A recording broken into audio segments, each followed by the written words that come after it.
सबसे प्रथम आराधना पूजन वही करती थी। उनके पूजन के तुरंत बाद भगवान श्री कृष्ण के चरण में रोज एक दिव्य कमल आकर गिरता था, और वो दिव्य कमल कोई और नहीं, हमारे बजरंगबली जो है वो प्रभु को समर्पित करते थे। क्योंकि उन्हें पता था कि अभी नारायण विष्णु जो है वो कृष्ण के अवतार में है, जो त्रेता युग में भगवान श्री राम के अवतार में थे, और युगों युगों से उन्हीं की तपस्या करते हुए बजरंगबली जो है सो अपना जीवन जो है पृथ्वी पर व्यतीत करते हैं। और वो प्रत्येक दिन वो दिव्य कमल जो है भगवान श्री कृष्ण को, विष्णु भगवान को चढ़ाते हैं। वही दिव्य कमल एक दिन भगवान श्री कृष्ण अपने धर्म बहन द्रौपदी को देते हैं। वो फूल बहुत ही सुगंधित होता है, बहुत ही मादक खुशबू होती है उसकी, और वो बहुत दिव्य होता है, कई कई वर्षों तक वो मुरझाता नहीं है। तो वो फूल जब वो लगाई थी द्रौपदी अपने बालों में, तब उन्होंने देखा, भीमसेन पूछ पड़ते हैं कि देवी आपके बालों में ये दिव्य कमल कहाँ से आया? तो वो पूछते हैं, वो कहती हैं कि ये हमारे केशव ने दिया है, कान्हा जी ने मुझे दिया। तो वो बोलती हैं कि मेरे लिए क्या आप ये फूल ला सकते हैं? ये फूल अब मुरझा रही है। तो भीमसेन कहते हैं जरूर, क्यों नहीं, अगर तुम कहो तो हम कहीं भी हो ये तो मैं ला सकता हूँ। ऐसा कहकर भीमसेन जो है सो चल पड़ते हैं लाने के लिए, परंतु उन्हें ये नहीं पता होता है कि ये फूल कहाँ खिलते हैं। तो जब वो जंगल पहाड़ों से घूमते हुए जाते हैं तो उन्हें एक पहाड़ मिलता है, और वहां से वहां की हवाओं में जो है सो बहुत अच्छी सी खुशबू आ रही होती है इसी कमल के, दिव्य कमल के फूल की। तो जब वो दिव्य कमल का फूल का सुगंध इतना ज्यादा होता है कि उस सुगंध के ओर चलते चलते, उसके दिशा में चलते चलते सुगंध जड़ से आ रही थी, वो जो है सो गंधमादक पर्वत पर जो है सो भीमसेन पहुंच जाते हैं। और तभी जो है श्री कृष्ण कहते हैं देवी रुक्मणी सी के, देखिए यहीं पर जो है भीमसेन को जो है, भीमसेन पांडव पांचों जो है मुझे बहुत प्रिय है, और भीमसेन भी बहुत प्रिय है, और लेकिन मैं अपने प्रियजनों के अंदर अहंकार नहीं रहने दूंगा। तो आज भीमसेन का अहंकार जो है वो बजरंगबली तोड़ेंगे।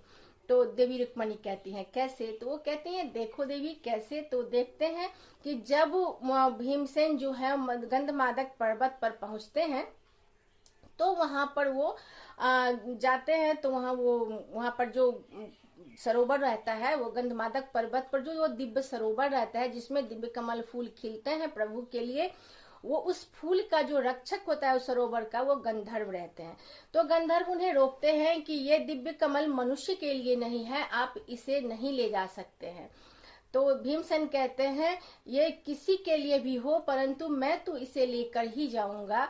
मेरे जैसा बलवान इस तीनों लोक में भी कोई नहीं है, मैं बहुत बलशाली हूँ। मुझसे कोई अगर युद्ध तुम करोगे तो तुम हार जाओगे, और फिर भी तुम्हें मार कर भी मैं ये लेकर जरूर जाऊंगा कमल का फूल, ऐसा बोलते हैं। तो ऐसी भाषा पर क्या होता है कि उनके बलवान होने का अहंकार था भीमसेन को, तो वो गंधर्व उनसे भिड़ जाते हैं, युद्ध होती है और गंधर्व पराजित हो जाते हैं, भीमसेन जीत जाते हैं, और भीम को और भी ज्यादा अहंकार हो जाता है। तब जाके क्या होता है कि जब वो थोड़ा और आगे बढ़ते हैं तो वो सुगंध और भी ज्यादा बढ़ जाती है। वहां पर जो है सो बजरंगबली बैठे रहते हैं रास्ते पे, और अपना पूंछ जो है सो बड़ा सा पूंछ को ऐसे लंबा करके पहाड़ पे अटकाए रहते हैं रास्ते पे। अब बजरंगबली थोड़े वृद्ध दिखते हैं, तो वहां पर जब भीमसेन पहुंचते हैं तो वो कहते हैं कि बानर तुम मेरा रास्ता छोड़ो, मुझे ये खुशबू यहाँ तक खींच कर लाई है, मुझे दिव्य कमल लेना है। तब वो बजरंगबली कहते हैं कि देखो आप जो भी हो, लेकिन मैं वृद्ध हो चुका हूँ, मुझे यहाँ से जो उठा बैठा हो नहीं रहा है, तुम वो दिव्य कमल नहीं ले जा सकते, क्योंकि वो तो देव के लिए है, भगवान के लिए है, देवताओं के लिए है, तुम्हारे लिए नहीं है। तो बोलते हैं, भीमसेन बोलते हैं कि ऐसा कोई वस्तु नहीं है जो मैं अपने बल से हासिल नहीं कर सकता हूँ, तुम बानर हो, बानर के जैसे रहो, यहाँ से हट जाओ, मेरा मार्ग छोड़ो, वैसे कहते हैं। तो बजरंगबली हंसते हैं मन ही मन और कहते हैं कि मैं तो उठ बैठ भी नहीं सकता, अगर तुम में है, तुम बहुत बलवान हो, शक्तिशाली हो, तो मेरे पूंछ को थोड़ा उधर घुसका दो, घिसका दो, और उसके बाद तुम देखो कि तुम जा सकते हो तो जाओ। जब ऐसा कहते हैं बजरंगबली, तो क्रोधित हो जाता है।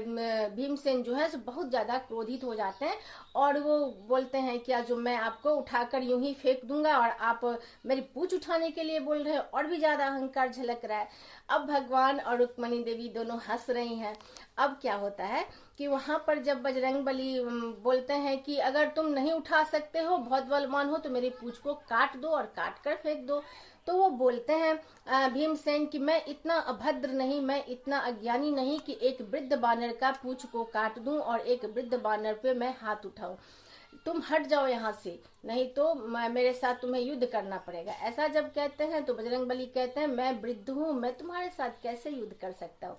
अब देखिए वहां पे जो है भीमसेन जब बोलते हैं कि युद्ध करने के लिए, बजरंगबली बोलते हैं नहीं।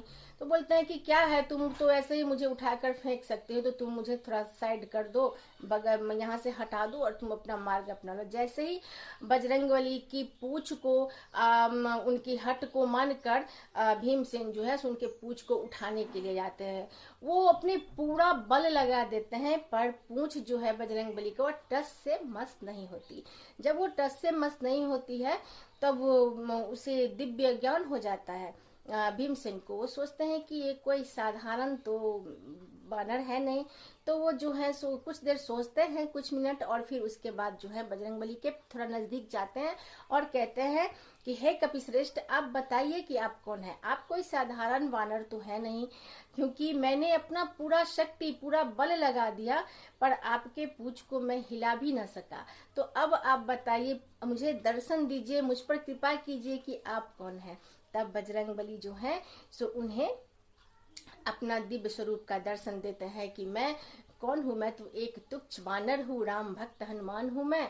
और आप बहुत बलशाली हैं, आपको बल का अहंकार हो रहा था, इसीलिए मैं जो हूँ सो आपके सामने जो आपके सामने जो मैं झुक गया हूँ और आपका दर्शन पाकर मैं बहुत बहुत धन्य हो चुका हूँ। तब बजरंगबली उन्हें कहते हैं कि बल के अहंकार पर जो है कभी भी तुम किसी भी चीज को जीत नहीं सकते हो। और इस प्रकार जो है सो बजरंगबली से वहां पर भीमसेन हार जाते हैं और उनको, भीमसेन को जो अहंकार हो रहा था अपने बल का, उन पे वो शर्मिंदा होते हैं और अपनी हार मान लेते हैं और बजरंगबली को प्रणाम करते हैं। और जब बजरंगबली को प्रणाम करते हैं तब बजरंगबली के ही कृपा से उन्हें जो है सो बहुत सारे दिव्य कमल के फूल बजरंगबली उन्हें भेंट करते हैं और कहते हैं कि ये सारी रचनाएं भगवान श्री कृष्ण की थी। आपके अंदर जो अहंकार हो रहा था उसी को कम करने के लिए मेरे प्रभु श्री राम ने, जो कि अभी कृष्ण भगवान के रूप में द्वारिका में स्थित हैं, उन्हीं के इच्छा से ये सारी यहाँ पर क्रियाकलाप हुए हैं। आपके अंदर से बल का अहंकार मिट चुका है। तो अब मैं जो हूँ सो आज्ञा चाहता हूँ। अगर मुझसे कुछ गृष्टता हो गई हो तो पांडु